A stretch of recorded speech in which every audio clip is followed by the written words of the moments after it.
c'est un point extrêmement important. Il faut savoir que là, l'équation, elle est simple. C'est quoi? C'est une vie israélienne pour 1000 terroristes, en sachant, Jean-Marc, que l'histoire nous a montré à quel point le Hamas joue. Et c'est une stratégie pour lui. On se rappelle les accords Shalit, du soldat Gilad Shalit qui avait été capturé par le Hamas.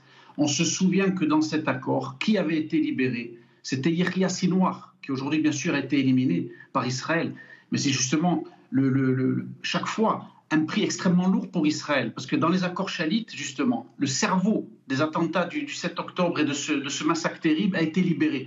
Donc là, on sait que parmi ces 1000 terroristes, je vous dis, il y a des cadres extrêmement importants, des gens qui ont commis des massacres, qui avaient des peines normalement, qui auraient dû, dans l'absolu, Israël ne l'applique pas, bien évidemment, comme on le sait. Eichmann, à l'époque, le nazi avait été condamné à mort, mais Israël n'a jamais appliqué la peine de mort, qui était passible, bien entendu, d'avoir finalement la sentence la plus lourde, des peines de perpétuité de prison à vie.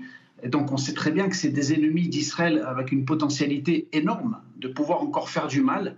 Et l'inquiétude, elle est là, Jean-Marc. Parce qu'au final, finalement, c'est quoi? C'est d'une certaine manière la récompense. Le Hamas est récompensé aujourd'hui.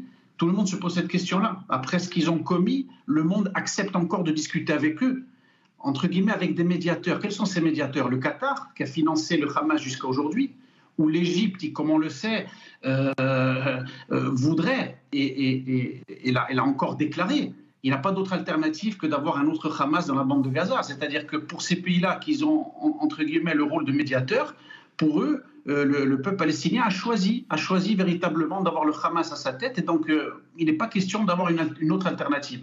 Donc, c'est sur ça, bien entendu, qu'on est tous inquiets. Et on se pose beaucoup de questions aujourd'hui.